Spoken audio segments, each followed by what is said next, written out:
শিয়া বনাম সুন্নি আসল পার্থক্য কি? সত্য জানুন নিরপেক্ষভাবে। আজকের এই আলোচনাটি অত্যন্ত গুরুত্বপূর্ণ, কারণ আমরা এমন একটি বিষয় নিয়ে কথা বলছি যা মুসলিম সমাজে দীর্ঘদিন ধরে আলোচিত। শিয়া এবং সুন্নি পার্থক্য। অনেকের মনে প্রশ্ন আসে, এদের মধ্যে পার্থক্য কোথায়? কারা সঠিক? তারা কি একে অপরকে মানে? এই ভিডিওতে আমরা আবেগ নয়, বরং তথ্য, ইতিহাস এবং বাস্তবতার আলোকে বিষয়টি সহজভাবে বোঝার চেষ্টা করব। ইসলামের ইতিহাসে রাসূল সাল্লাল্লাহু আলাইহি সাল্লামের ইন্তেকালের পর মুসলিমদের মধ্যে নেতৃত্ব নিয়ে মতভেদ সৃষ্টি হয়।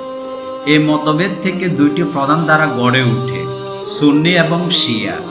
সুন্নিরা বিশ্বাস করে নেতৃত্ব সাহাবীদের পরামর্শের মাধ্যমে নির্ধারিত হয়েছে।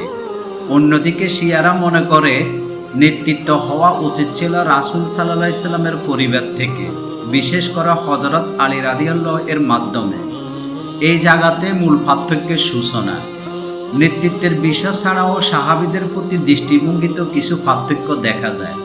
সুন্নিরা সকল সাহাবীকে সম্মান করে, আর শিয়ারা আহলে বাইতকে বেশি গুরুত্ব দেয় এবং কিছু সাহাবীর সমালোচনা করে। ধর্মীয় নেতৃত্বের ক্ষেত্রেও পার্থক্য আছে।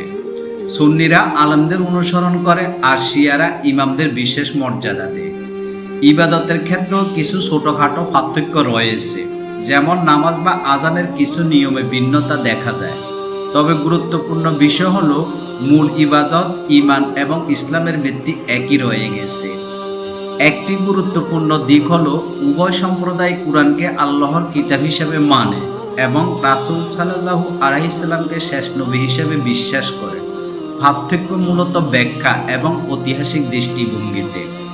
আমাদের সমাজে কিছু ভুল ধারণা প্রচলিত আছে, যেমন শিয়ারা কুরআন মানে না বা শিয়ারা নবীকে মানে না। এসব ধারণা সঠিক নয়। বাস্তবে তারা মুসলিম, তবে কিছু বিষয়ে মতভেদ রয়েছে। এখানে একটি অত্যন্ত গুরুত্বপূর্ণ বিষয় হলো কাউকে কাফের বলা। ইসলামে এটি খুবই গুরুতর বিষয় এবং এটি সাধারণ মানুষের কাজ নয়। ভুলভাবে কাউকে কাফের বলা বড় ধরনের গুনাহ এবং বিভেদের কারণ হতে পারে।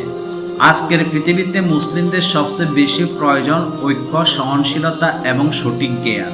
মতভেদ থাকতেই পারে, কিন্তু তা যেন বিদ্বেষের রূপ না নেয়, এটাই আমাদের লক্ষ্য হওয়া উচিত। এখন মূল প্রশ্ন হলো, আহলে বাইত বা রাসূল সাল্লাল্লাহু আলাইহি সাল্লামের পরিবারকে বেশি গুরুত্ব দেওয়া এবং কিছু সাহাবীদের সমালোচনার কারণে শিয়াদেরকে কি মুসলিম বলা যাবে না? বাস্তবতা হলো, যারা আল্লাহ, কুরআন এবং রাসূল সাল্লাল্লাহু আলাইহি সাল্লামকে মানে, শুধু কিছু মতভেদের কারণে তাদেরকে ইসলামের বাইরে বলা সঠিক নয়। মতভেদ থাকতেই পারে, এটাই স্বাভাবিক, এটা ইসলামের ইতিহাসের অংশ। কিন্তু সে মতভেদকে এমন পর্যায়ে নিয়ে যাওয়া উচিত নয় যেখানে আমরা একে অপরকে কাফের বলে দিই। আমাদের উচিত বিভেদ নয়, সত্যকে জানা, বোঝা এবং একে অপরের প্রতি সম্মান বজায় রাখা।